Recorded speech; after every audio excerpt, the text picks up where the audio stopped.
ముద్రగడ పద్మనాభరెడ్డి ఇంటిపై దాడి చేసిన వ్యక్తి జనసేన పార్టీ కార్యకర్త కాదని కాకినాడ జిల్లా జనసేన పార్టీ అధ్యక్షులు తుమ్మల రామస్వామి బాబు ఖండించారు. ఆదివారం పెద్దాపురం జనసేన పార్టీ కార్యాలయంలో ఏర్పాటు చేసిన మీడియా సమావేశంలో ఆయన మాట్లాడారు. జనసేన పార్టీ నాయకుల మనస్తత్వం ఎటువంటిది అనేది అందరికీ తెలిసిందే అని, జనసేన పార్టీలో పనిచేస్తున్న ఎవరూ కూడా గూండాయిజం చేయరని అన్నారు. ముద్రగడ పద్మనాభరెడ్డి ఇంటిపై దాడి ఎవరు చేశారనేది ఖచ్చితమైన విచారణ చేసి బయటపెట్టాలని పోలీసులను మీడియా ద్వారా ఆయన కోరారు.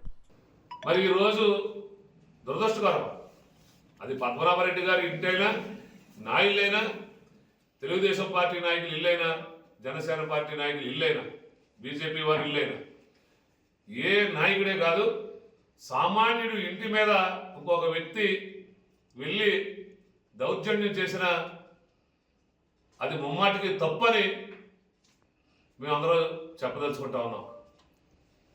ఎందుకంటే ఇల్లే ఏ మానవుడికైనా, ఏ వ్యక్తికైనా ఇంటిని మించినటువంటి భద్రత లేదు.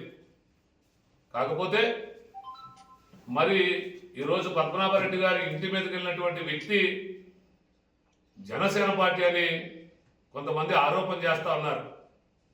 అది జనసేన పార్టీ జిల్లా అధ్యక్షుడిగా ఈ కాకినాడ జిల్లాలో ఉన్నటువంటి 7 నియోజకవర్గాల్లో ఉన్నటువంటి 190% మంది వ్యక్తులు మొట్టమొదటి నుండి జనసేన పార్టీలో పనిచేస్తున్నటువంటి నాకు, జనసేన పార్టీలో క్రియాశీలకంగా పనిచేసే ప్రతి వ్యక్తితో నాకు పరిచయం ఉందని ఈ సందర్భంగా చెప్తా ఉన్నాం. ఎవరైతే ఈరోజు మీడియా ద్వారా చూస్తూ ఉన్నాం, పద్మనాభరెడ్డి గారు ఇంటి దగ్గరికి వెళ్ళిన వ్యక్తి, అతను నేను జనసేన పార్టీలో ఎప్పుడూ చూడలేదని మీ మీడియా ద్వారా నేను ఈ సందర్భంగా తెలియజేస్తా ఉన్నా. నిజంగా అతనికి అది జనసేన పార్టీ కావచ్చు, ఏ పార్టీకి సంబంధించిన వ్యక్తి అయినా సరే, పద్మనాభరెడ్డి గారి ఇంటి మీదకి వెళ్తాం మాటికి ముమ్మాటికి తప్పని జనసేన పార్టీ జిల్లా అధ్యక్షుడిగా నేను ఖండిస్తూ పోలీసు వారిని మీడియా ద్వారా కోరుతా ఉన్నా. అతను ఎవరైనా, అతను ఎంతటి వాడైనా కఠినంగా శిక్షించి తీరాలి. మరొక్కసారి ఇటువంటి పొరపాటు, కాకినాడ జిల్లా ప్రశాంతమైనటువంటి జిల్లా, ఇటువంటి పొరపాట్లు కానీ మరి ఎక్కడో పులివెందుల రాజకీయాలు మన కాకినాడ జిల్లాలో రాకూడదని మనస్ఫూర్తిగా కోరుకుంటూ మరొకసారి మీడియా వరకు కూడా చెప్తా ఉన్నాం.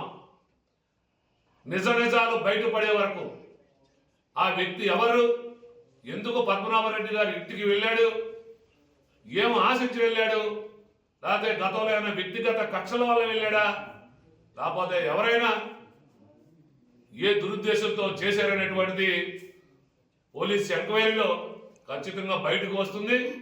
అప్పటి వరకు మీడియా వారికి కూడా తెలియజేస్తా ఉన్నా, జనసేన పార్టీకి ఆపాదించొద్దని సవినయంగా మీడియా సోదరులకు కూడా ఈ సందర్భంగా తెలియజేసుకుంటూ, రేపు ఇంకా సవివరమైనటువంటి వివరం వచ్చిన తర్వాత ఎందుకు జరిగింది, ఎలా జరిగింది, ఎవరి ప్రార్థనతో జరిగింది అనేటువంటిది పూర్తిగా తెలిసిన తర్వాత మేము మరొకసారి మీడియా ముందుకు వచ్చి మాట్లాడతామని, అప్పటి వరకు జనసేన పార్టీకి ఆ వ్యక్తి సంబంధికుడిని ఆరోపించవద్దు, ఆపాదించవద్దని మీడియా ద్వారా కోరుకుంటూ